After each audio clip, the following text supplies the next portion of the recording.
नमस्कार, जोहार। मैं हूं अनिकेत सिंह और आप देख रहे हैं टीवी 45। झारखंड की राजनीति में एक बार फिर बांग्लादेशी घुसपैठ का मुद्दा गरमाया हुआ है। पूर्व मुख्यमंत्री चंपा सोरेन ने जामताड़ा में बांग्लादेशी घुसपैठ के खिलाफ आंदोलन की शुरुआत कर दी है। उन्होंने झारखंड सरकार पर घुसपैठियों को आरक्षण देने का आरोप लगाया। साथ ही उन्होंने कहा कि जो धर्म परिवर्तन कर रहे हैं उन्हें आरक्षण से वंचित कर दिया जाना चाहिए, जिसके सुर में सुर बीजेपी विधायक तो मिला ही रहे हैं। डुमरी विधायक जयराम महतो ने भी कहा कि आस्था परिवर्तन करने पर आरक्षण पर पुनर्विचार होना चाहिए। इसको एक प्लेट के माध्यम से पहले हम समझते हैं। धर्मांतरण के खिलाफ पूर्व मुख्यमंत्री चंपाई सोरेन ने खोला मोर्चा। धर्मांतरण करने वाले लोगों को आड़े हाथ लेते हुए पूर्व सीएम ने कही बड़ी बात। पूर्व सीएम ने कहा, जो भी व्यक्ति हमारी परंपराओं और रूढ़िवादी व्यवस्थाओं से बाहर निकल चुका है उसे आरक्षण नहीं मिलना चाहिए। 2024 के सुप्रीम कोर्ट के फैसले का किया जिक्र। धर्म बदलने वालों को आरक्षण से बाहर किया जाना चाहिए।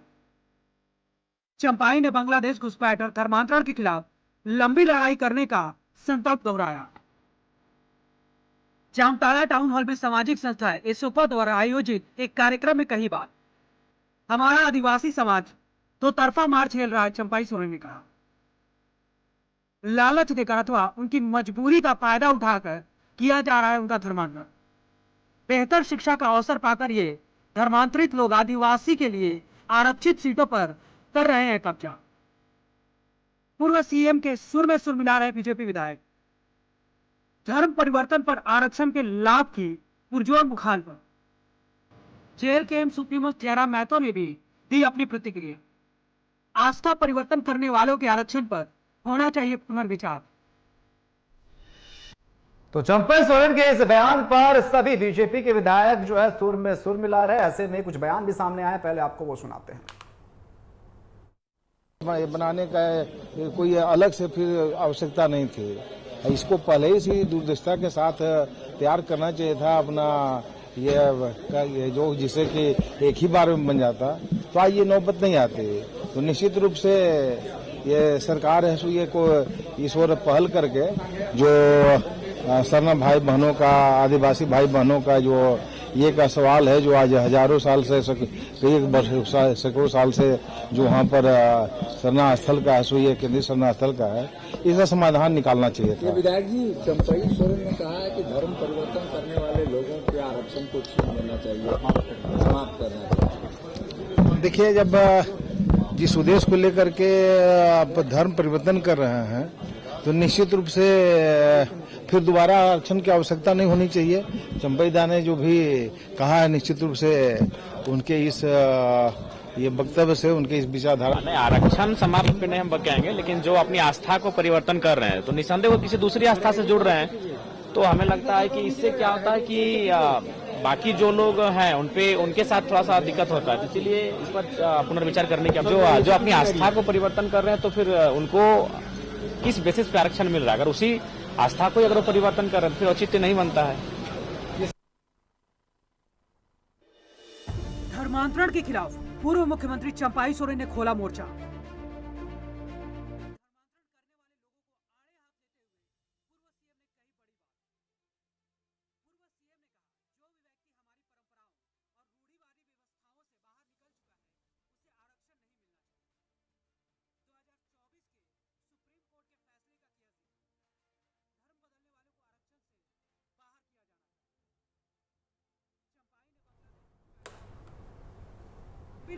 तो एक बार फिर से धर्मांतरण और उसके बाद आरक्षण को लेकर के चंपा सोरेन ने आवाज उठाई है और साफ तौर पर कहा है कि धर्मांतरण के बाद आरक्षण नहीं मिलना चाहिए। ऐसे में बीजेपी विधायक तो सुर में सुर मिला रहे।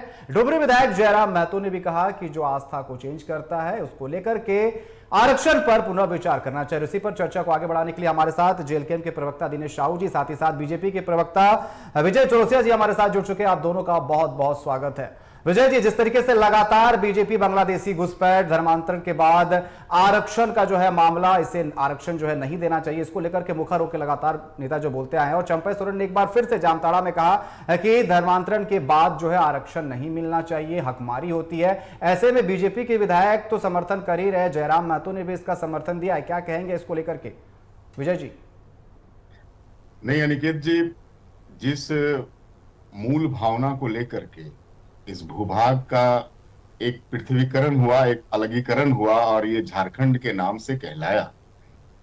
आज यौवन अवस्था में अपना झारखंड है और अभी भी जो मूल बातें हैं उस पे चर्चा ना हो, जिसके हितों को देखते हुए, जिसको संरक्षण की आवश्यकता को समझते हुए झारखंड अलग हुआ है, अपना ये प्रदेश सोना झारखंड जिसे हम कहते हैं अलग हुआ है, अगर उसकी अनदेखी लगातार होती रहे तो ये तो ठीक नहीं है ना।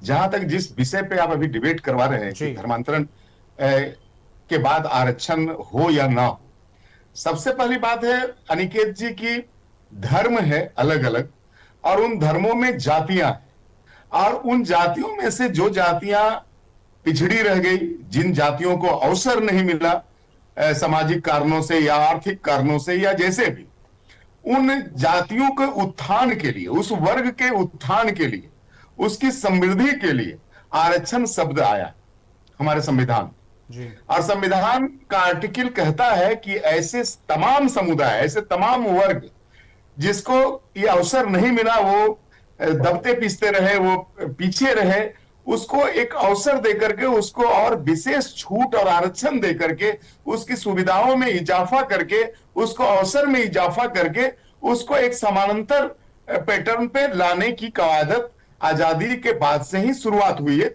संविधान भी उसी की तरह से गढ़ा गया और उसी को लेकर के हमारा जो आदिवासी समाज है उसको लेकर के उनको आरक्षण का प्रावधान मिला, नौकरियों में भी, शिक्षा में भी और पॉलिटिकल भी, चुनाव में भी, और सीटें आरक्षित हुई। लेकिन अब इसमें से एक वर्ग अपने धर्म को, अपने परंपरागत चीजों को छोड़ करके किसी विदेशी धर्म को अपनाता है, किसी विदेशी धर्म में अपनी आस्था व्यक्त करता है। तो जब जिस चीज के लिए आपको आरक्षण मिला था, जिस अवस्था के लिए आपको आरक्षण मिला था, उस अवस्था से आप खुद अपने आप को हटा लेते हैं, तो सवाल तो ये बनता है ना कि फिर आप पूर्ववर्ती अवस्था का आरक्षण आप कैसे मानते हैं? पूर्ववर्ती अवस्था का आरक्षण आपको ऐसे समझा जाए कि अगर मान लीजिए को भारतीय नागरिक अपनी नागरिकता बदल करके अमेरिका, ब्रिटेन या किसी दूसरे देश की नागरिकता प्राप्त कर ले और वो ये चाहे कि नहीं नहीं, भारत में जो सुविधाएं हमको मिलती थी एक नागरिक के रूप में, वो भी मुझे मिलती रहे, तो ये दोहरी बात हो गई ना। इसी बात को भारतीय जनता पार्टी कहते हैं ना, हमारे नेता भी इसी बात को उठा रहे हैं कि जो मूल आदिवासी है, जो अभी भी सरना धर्म में अपनी आस्था रखता है, जो अभी भी अपनी परंपराओं पे जीता है, जल जंगल और जमीन की पूजा करता है और उसी में अपना वो परंपराओं को जीवित रखा है, जिसके लिए आरक्षण तय किया गया था भारतीय संविधान के 342वीं अनुसूची में, वैसे लोग अगर अपने धर्म और अपनी आस्था छोड़ करके किसी दूसरे धर्म में चला गया तो उसको जो आरक्षण के तहत सुविधाएं मिलनी चाहिए थी वो तो स्वतः समाप्त हो जानी है। इसलिए समाप्त हो जानी है कि वो जब ईसाई मशीनरियों में आप चले जाते हैं, ईसाई धर्म अपना लेते हैं, तो अल्पसंख्यकों के लिए एक और आरक्षण है अपने देश में जिसका वो लाभ ऑलरेडी ले रहे हैं। तो दो लाभ हो गया, एक बात। दूसरी बात, अगर इसी तरह से चलता रहा अनिकेत जी, तो फिर तो आदिवासी तो बचेंगे नहीं अपने देश में। फिर जिसकी बात हम कहते हैं, जिसके लिए झारखंड अलग हुआ, वो वर्ग ही नहीं बचेगा। तो उस वर्ग को बचाने के लिए ये जरूरी है कि उसके लिए जो आरक्षण तय है उसमें कोई दूसरा जो उस वर्ग में अब नहीं रहा वो भागीदार नहीं बने। इसलिए हमारे 1950 में ही हमारे राष्ट्रपति ने कहा था कि बौद्ध और क्या कहते हैं, सिख और हिंदू धर्म में ही अनुसूचित जाति, अनुसूचित जनजातियों का आरक्षण के प्रावधान है, जिसमें अनुसूचित जाति और अनुसूचित जनजाति का उल्लेख ही नहीं है। चाहे हम ईसाई में की बात करें, चाहे हम मुस्लिम में बात करें, तो फिर वहां आरक्षण का प्रावधान कैसे हो सकता है? और मैं समझता हूं कि इसमें अपना स्टैंड अभी तक कांग्रेस और जेएमएम अभी अपना क्लियर नहीं की है, उसको क्लियर करना चाहिए। वोट की राजनीति से सिर्फ इसे नहीं देखना चाहिए, मर्यादा और परंपराओं को बचाए रखना चाहिए और इन चीजों को बचाए रखना चाहिए कि जिसके लिए भूभाग अलग हुआ वो उसकी जनसंख्या यहाँ पे है, उसको मानने वाले लोग यहाँ पे है। इसलिए हमें कहते हैं कि भाई जो इस धर्म को ही छोड़ दिया, इस धर्म से आस्था ही नहीं रखा, उसको फिर इस आरक्षण का लाभ नहीं मिलना चाहिए। दिनेश जी, आप कितने सहमत हैं विजय जी की बातों से? जिस तरीके से जयराम महतो ने भी कहा है कि जो आस्था को बदल रहे हैं उसको लेकर के पुनः विचार किया जाना चाहिए, कितने सहमत हैं आप विजय जी की बातों से जो इन्होंने कहा?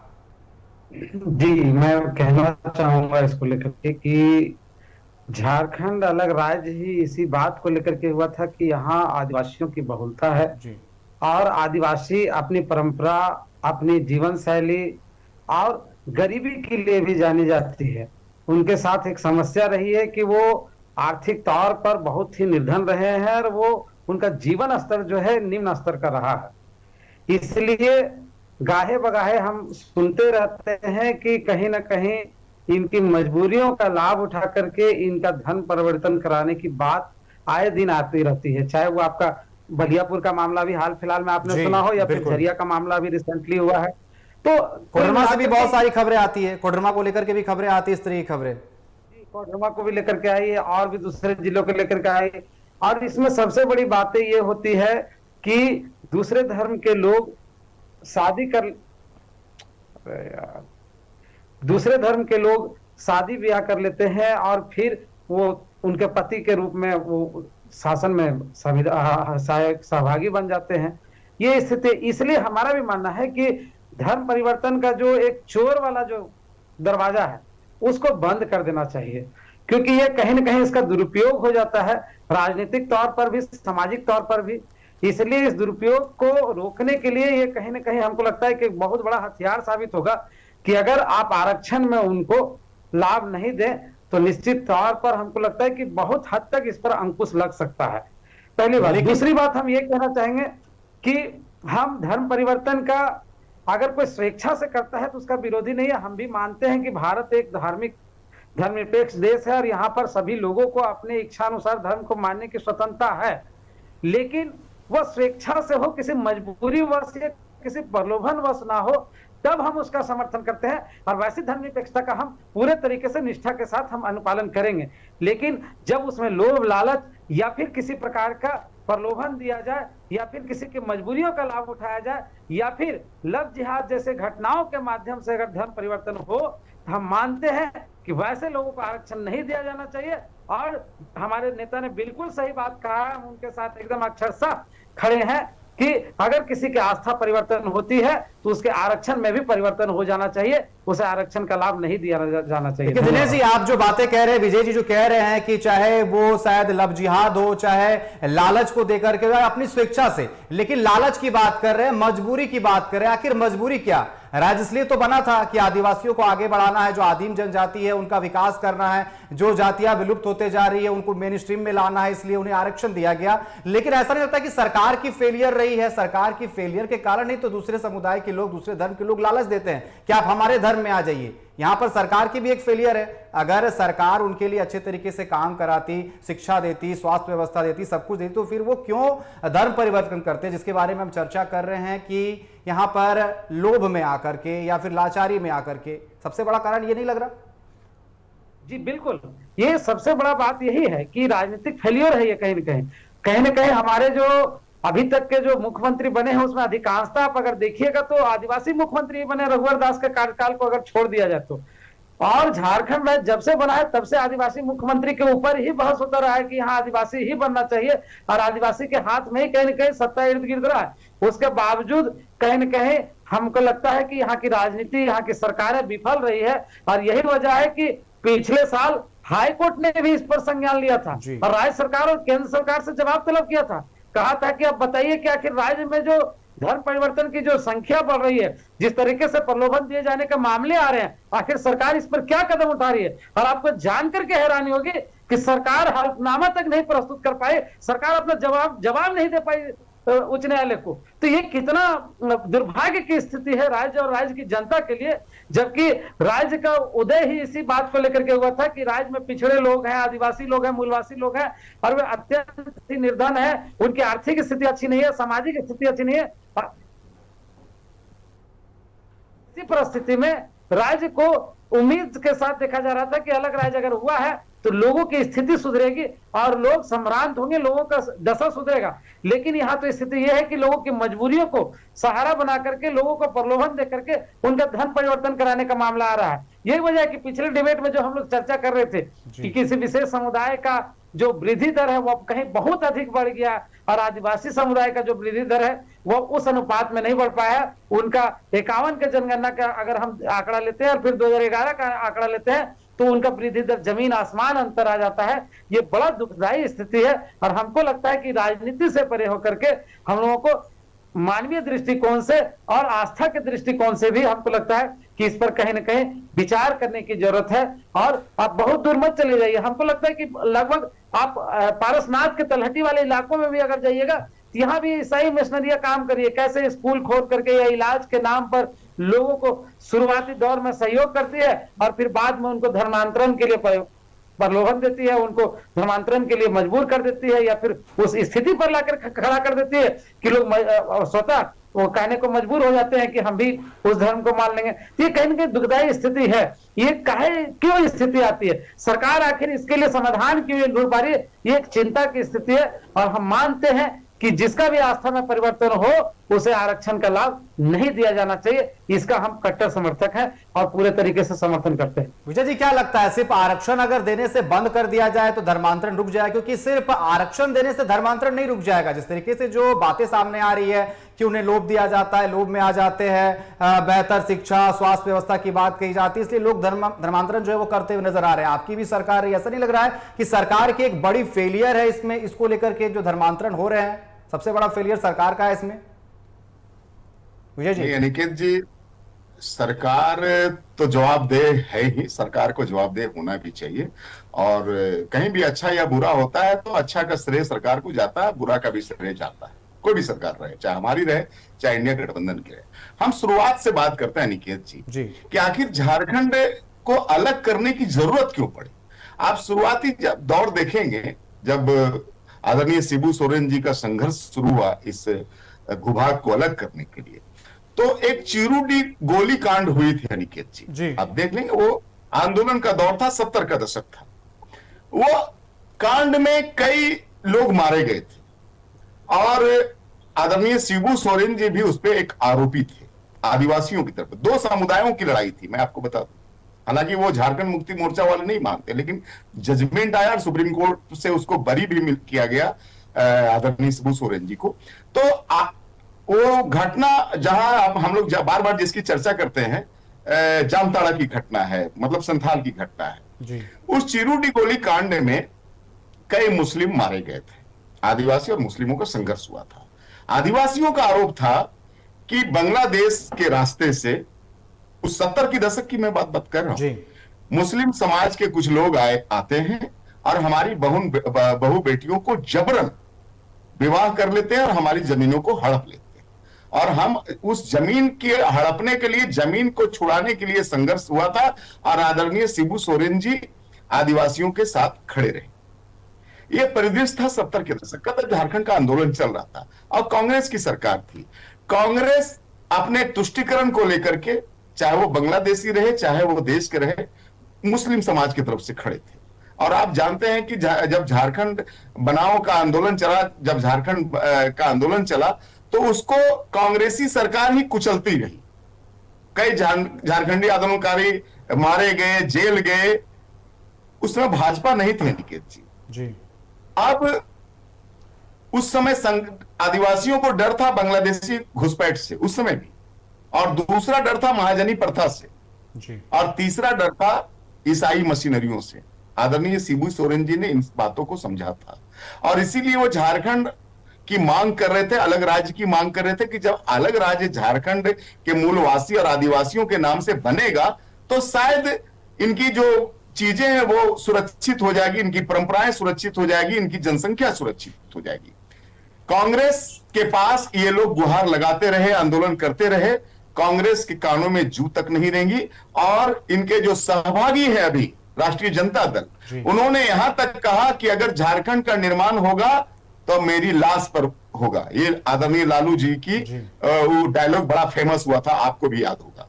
लेकिन जब अटल बिहारी वाजपेयी जी के नेतृत्व में भारत में सरकार बनी तो अटल बिहारी वाजपेयी जी ने इस दर्द को समझा, झारखंडियों की दर्द को समझा, आदिवासियों की दर्द को समझा, और उन्होंने झारखंड को अलग किया, एक नया राज्य का स्वरूप दिया 2020 में। अब जो परिदृश्य है निकेत जी, वो परिदृश्य अब उलट चुका है। जो झारखंड के विरोधी थे, जो झारखंडियत के विरोधी थे, जो कहते थे कि मेरी लाश पे झारखंड बनेगा, वो अब इस सरकार के साथ है। वो अब आदरणीय शिबू सोरेन जी के कुनबे के साथ है, जिन्होंने झारखंड बनने के लिए कभी हामी नहीं भरी। झारखंड के आंदोलन को जिसने कुचलता रहा कांग्रेस, वो अब इस कुनबे के साथ है। और दुर्भाग्य इस झारखंड का कि जो विरोधी थे वही अब सरकार में, यानी कि बिल्ली से दूध की रखवाली। अब झारखंड मुक्ति मोर्चा को भी लगता है, वो पीड़ा समझता है कि हमारे विजय जी सरकार तो आपकी भी थी, विजय जी सरकार तो आपकी भी थी। बिल्कुल हमारी सरकार थी, तो आप तो सोचते थे आदिवासियों के लिए, आदिवासियों के लिए आपने जो है अलग किया झारखंड को। जो धर्मांतरण का मुद्दा है निकेत जी, हम इसके खिलाफ हमेशा आवाज उठाते रहे। आप शुरू से फेलियर, अगर सरकार की फेलियर है तो आपकी भी सरकार रही है, यानी आपकी भी फेलियर रही है। फेलियर मतलब दोनों सरकार की फेलियर। मानते हैं निकेत जी कि एक समाज, एक सोसाइटी होता है निकेत जी, जो आपकी अच्छी चीजों को भी कभी कभी स्वीकार नहीं करता है। रघुवर दास की सरकार की ओर जो आप निशाना कर रहे हैं, हम उसी की बात कर रहे हैं। रघुवर दास जी की जो प्रशासनिक व्यवस्था थी अनिकेत जी, हमारे भाई भी यहां बैठे हैं, उस प्रशासनिक व्यवस्था में, अभी के प्रशासनिक व्यवस्था में आपको जमीन आसमान का अंतर नजर आएगा। जो सीओ कार्यालय, बीडीओ कार्यालय या पुलिस महकमे की जो स्थिति थी, लॉ एंड ऑर्डर की जो स्थिति थी, लेकिन कभी कभी क्या होता है कि समाज को अंधेरे में रख करके और अच्छी चीजों को दरकिनार किया जाता है। आदिवासी समाज हमेशा से सीधे रहे, सरल रहे, और उसका लाभ ये लोग सहानुभूति के रूप में या और किसी के रूप में ले लेते हैं। अभी आपने देखा ईडी के चार्ज में आदरणीय हेमंत सोरेन जी जब भ्रष्टाचार में अंदर गए, तो आदिवासी समाज में इसको भी भुनाया गया, स्टेजों में रोया गया, गाया गया, मैया सम्मान योजना को लेकर के रोया गया। लेकिन आप स्थिति देख रहे हैं, जो असली मैया है उसको अभी तक नहीं मिला है सम्मान। वो दरबदर है, वो कागजों के टुकड़े लेकर के कभी इस दफ्तर, कभी उस दफ्तर, कभी उस दफ्तर जा रहे हैं। तो मैं ये कह रहा हूं कि जागरूकता की कमी अभी भी है अनिकेत जी। जो समस्या है मूल में झारखंड की, उस समस्या से अभी भी हमारे जो झारखंड के लोग हैं वो अभी बढ़िया से उसको समझ नहीं पाए हैं। जिस दिन समझेंगे, क्रांति आएगी अनिकेत जी, और वो स्टार्ट हो गई है। अभी आपने देखा नहीं, बांग्लादेशी घुसपैठ के खिलाफ आदिवासी युवकों ने जो प्रदर्शन किया है संथाल में, ये शुरुआत है अनिकेत जी। कोई चीज होता है कि समय पर थोड़ा समय लेता है, लेकिन वो होता है। 370 की बात हम लोगों ने आजादी के समय से ही उठाता रहा, नहीं हो पाया ना, लेकिन जब आज हुआ तो सभी कहते हैं कि नहीं अच्छा हुआ। तो कुछ चीजें होती है जो समय से होती है, और अच्छी चीजों को। आप तो लगातार एनआरसी की भी बात करते हैं कि एनआरसी लगाया जाएगा, असम के अलावा और कोई एनआरसी लगा ही नहीं। लगातार बातें चलती है कि एनआरसी लगाया जाएगा, ऐसा तो कुछ होता नजर नहीं आ रहा। सिर्फ ये है, ऐसा नहीं लग रहा कि वोट बैंक की बस राजनीति हो रही कि बांग्लादेशी घुसपैठ हो रहा है, धर्मांतरण के बाद आरक्षण नहीं मिलना चाहिए। अनिकेत जी, जो सेंसेक्स के आंकड़े कहते हैं वो भारतीय जनता पार्टी के नहीं। अभी जो हमारे भाई ने उल्लेख किया 1951 से 2011 तक, वो आंकड़े आईना है कि आदिवासियों की संख्या घट रही है या नहीं घट रही है, और एक खास समुदाय की जनसंख्या बढ़ रही है या नहीं बढ़ रही है। वो तो एक सेंसेक्स है, और वो सेंसेक्स भी इसी यूपीए और कांग्रेस सरकार की, को भारतीय जनता पार्टी की नहीं है। हम अपने मुद्दों के साथ रहते हैं, और हमें समझ में आता है निकेत जी कि कुछ चीजें बाद में समझी जाती है, कुछ चीजों के लिए वक्त थोड़ा सा जाया करना पड़ता है, और हम बड़े गंभीर हैं निकेत जी। कभी झारखंड का उदय ढंग से होगा, जरूर होगा।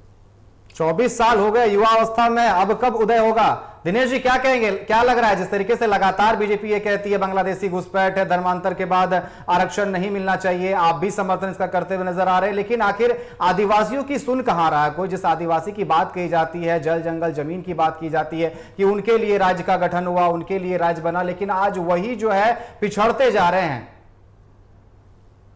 जी बिल्कुल, हमको भी यही लगता है कि राज्य के आदिवासी अगर छले जा रहे हैं तो उनको छलने वाले भी कहीं ना कहीं आदिवासी नेता ही हैं। पिछले 24 वर्षों में जिस तरीके से आदिवासियों के हित में काम होना चाहिए, हमें लगता है कि उस तरीके से नहीं हो पाया है, और उसको सिर्फ हम धर्म परिवर्तन के रूप में ही ना देखें, शिक्षा के स्तर पर भी देखें तो आदिवासियों का शिक्षा का स्तर आज भी बहुत हद तक ऊंचा नहीं हुआ है। उनकी आर्थिक दशा को देखें तो आज भी उनकी आर्थिक स्थिति नहीं सुधरी है। रोजगार को अगर हम देखें, ध्यान दें तो रोजगार के दृष्टिकोण से भी हम पाएंगे कि उनकी स्थिति आज भी दिहाड़ी मजदूर वाली है और उनकी बेटियां दूसरे राज्यों में काम करने जाती है। और उसके बाद अगर उनका स्वास्थ्य की भी स्थिति देखें तो वही है। और सबसे बड़ी चीज है कि उनका जीवन शैली आज भी निम्न स्तर का है। आज भी उनको बेहतर चिकित्सा नहीं मिल पा रहा है। आज भी उनके बच्चे कुपोषण का शिकार हो रहे हैं। और आज भी जो बड़े बड़े आदिवासी नेताओं के बच्चे जिस तरह के लग्जरियस लाइफ जी रहे हैं, उनका परिवार जिस तरह से लाइफ जी रहा है, आज वास्तव में कहिएगा 99% आदिवासी समुदाय कहीं ना कहीं आज भी हमको लगता है कि आज से 50 साल पीछे चल रहा है। 50 साल पीछे चल रही है। ये बड़ा दुखदायी स्थिति है। इस पिछले 20 वर्षों में अगर कहा जाए कि उनका विकास का रेशियो क्या है, तो आदिवासी नेताओं का विकास के रेशियो क्या बनिस्पत अगर हम देखें तो 0% से भी नीचे में आएगा। 0.1%, 0.2%, 0.3%, इस तरह से अब जब आकलन करिएगा इस रेशियो में उनका विकास हुआ है। ये बड़ा दुखदायी स्थिति है। आज अगर आदिवासी होने का, आरक्षण का लाभ का अगर किसी को फायदा मिला है तो कहीं ना कहीं सिर्फ आदिवासी नेताओं को मिला है, उनके परिवार को मिला है, उनके रिश्ते नाते को मिला है और उनके दोस्त और आसपास के लोगों को मिला है। बाकी जो आम आदिवासी समुदाय है वह कहीं ना कहीं आज भी ठगा जा रहा है। सिर्फ उनको आदिवासी कह के उनको बरगलाया जा रहा है और वोट बैंक की राजनीति हो रही है। आदिवासियों का भला चाहने वाला चाहे कोई भी पार्टी हो, मैं खुले दिल से कहता हूं कि झारखंड के आदिवासियों का भला आज तक करने वाला बहुत कम जी, ही आपकी बातों से यही लग रहा है कि जिस समय झारखंड का गठन हुआ था तब से लेकर के आज तक बस आदिवासियों को छला जा रहा है, उनका शोषण किया जा रहा है, बस वोट बैंक की राजनीति की जा रही है, अपनी रोटी सेकी जा रही है, उनके भलाई की कोई बात नहीं करता। जब सत्ता पक्ष में होते हैं तो उनके लिए काम नहीं होता, जब विपक्ष में होते हैं तो कहा जाता है कि बांग्लादेशी घुसपैठ हो रहा है, आरक्षण पर रोक लगनी चाहिए, लेकिन उनके भलाई की बात कोई नहीं करता। यहां पर आदिवासी जो नेता, बिल्कुल आपने सही कहा, जो आदिवासी नेता है वही छलने का काम कर रहे हैं। और जिस धर्मांतरण की हम बात कर रहे हैं, ऐसा तो नहीं है कि बस जो है शिक्षा को लेकर के या फिर रोजगार को लेकर के हम बात कर रहे हैं कि अगर रोजगार मिलता, पैसे की लालच की हम लगातार बात कर रहे हैं कि पैसे के लालच देकर के धर्मांतरण किया जा रहा है। आखिर सरकार अगर रोजगार मुहैया कराए, उस समुदाय को ऊपर उठाए, तो आखिर क्यों पैसे के लालच में वो अपना धर्म परिवर्तन करेंगे? कोई जानबूझकर धर्म परिवर्तन करना नहीं चाहता। एक दुक्का जो होते हैं जो अपनी स्वेच्छा से धर्म परिवर्तन करते हैं, लेकिन बाकी लोगों की जो बात हो रही है कि पैसे के लालच में, इलाज के लालच में अगर सरकार सारी चीजें अगर दे तो आखिर कोई क्यों अपना धर्म परिवर्तन करेगा? ऐसा नहीं लगता आपको? बिल्कुल जी, विजय जी कुछ कह रहे थे? हाँ अनिकेत जी, जब झारखंड का निर्माण हुआ अनिकेत जी, जब अटल बिहारी वाजपेयी जी ने एक नया राज्य इस भूभाग को दिया झारखंड के नाम से, तो आपको भान होना चाहिए अनिकेत जी कि उस समय जो आरक्षण की व्यवस्था थी वो 2% थी एकीकृत बिहार में आदिवासियों के लिए आरक्षण, 2%। ठीक है, 27% थी ओबीसी के लिए, है ना, और बाकी अनुसूचित जाति के लिए थी। जैसे आदरणीय बाबूलाल जी मुख्यमंत्री बनते, जिसकी आलोचना अभी पिछले दिनों आपने देखा, संसदीय कार्य मंत्री ने भी आज भी उस बात को उठाया है, जबकि पूरा क्लेरिफिकेशन बाबूलाल जी ने दिया। तो बाबूलाल जी ने आदिवासियों के लिए उस आरक्षण के सिस्टम को फिर से ये करके 26% आरक्षण किया 2% से। सरकार इसी तरह से काम करती है ना। तो 2% जो आरक्षण था पूरे एकीकृत बिहार में आदिवासी समाज को, उन्होंने 26% किया। और इस क्रम में चूंकि 50% का स्लेब होता है, ओबीसी का आरक्षण घट गया, जिसकी चर्चा ये लोग अभी करते हैं सदन में। उसके लिए भी बाबूलाल जी ने कोर्ट में दायर किया कि आरक्षण का लेवल 73% बढ़ाया जाए, ताकि ओबीसी को भी आरक्षण उसके जाति जनसंख्या के अनुसार मिले। तो सरकार जब हमारी बनी 28 महीने की लघु सरकार थी वो, और उस सरकार में बहुत सारी चीजें बिहार का जस का तस एडॉप्ट करना पड़ा, समय लगा उसको सुधारने में। तो भारतीय जनता पार्टी जैसे ही सरकार में आई इस झारखंड की, सबसे पहले उन्होंने आदिवासियों की ही चिंता करी और 2% से आरक्षण 26% की। इसलिए आप ये नहीं कर सकते कि भारतीय जनता पार्टी ने इसको सोचा नहीं। दूसरी बात है कि पॉलिटिकल अवेयरनेस की भी कमी, उसके लिए हमारे आदरणीय मोदी जी ने सबसे पहले आदिवासी समाज से एक महिला को ला करके एक योग्य महिला को ला करके राज्यपाल का पद में सुशोभित किए, फिर अभी राष्ट्रपति के पद में सुशोभित किए। एक अवेयरनेस आवे, क्योंकि ये प्रतीकात्मक चीजें होती है। मैं मानता हूं किसी एक व्यक्ति का समृद्धि से पूरे समाज की समृद्धि नहीं होती है, लेकिन पॉलिटिकल अवेयरनेस आती है। और इसीलिए जब प्रधानमंत्री आदरणीय नरेंद्र मोदी जी को पूरे देश में योजना लॉन्च करनी पड़ती है, तो उलिहातू बिरसा मुंडा जी के गांव आकर के करते हैं। किस लिए? ये संदेश देने के लिए कि आप भी आओ। समय लगता है निकेत जी, मैं बार बार कह रहा हूं, लेकिन अभी जो अवस्था है, अभी मैं बार बार इसलिए बात कह रहा हूं कि अभी जो तुष्टीकरण की अवस्था है, उस तुष्टीकरण की राजनीति में आदिवासी समाज को बिल्कुल हाशिए पे रख दिया गया है। एक विशेष समुदाय को खुश करने के लिए तमाम तरह की कवायदत की जा रही है, और ये हम समझते हैं कि झारखंड के वर्तमान और भविष्य दोनों के लिए बहुत दुखदाई है।